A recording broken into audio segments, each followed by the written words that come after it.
Hey everybody, what's up and welcome back to today's video guys. And today guys, I'm going to go and be showing you how to use VHM in cPanel. This is a very simple thing to do, so make sure to watch this quick and easy video till the very end and follow my steps correctly so you can make sure that this works the same for you and you can do this yourself.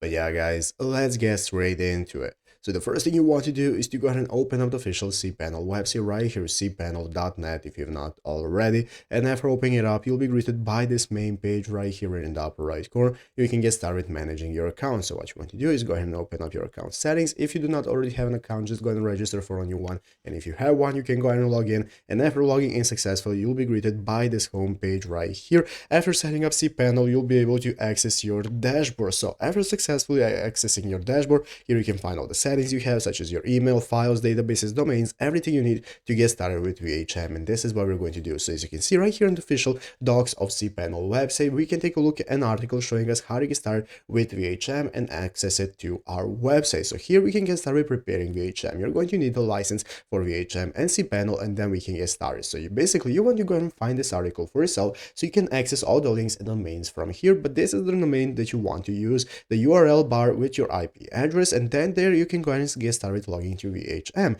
You'll be able to enter in your root username and password to log into VHM, after which you'll be able to get started. From then guys, you can get started setting your host name, you can confirm your resolvers for DNS and so on, and by accessing all the info in VHM you can set it up, and after that you can apply it to your website using cPanel. So everything you need is going to be available right here in your dashboard to get started with your domain. So go and check out this article for yourself if you need any help, and I hope this video was helpful. So make sure to leave a like, subscribe to the channel, and turn notifications on so you can always be notified when we upload a new video. But guys, thanks for watching today's one. I hope I'll see you next one, and bye.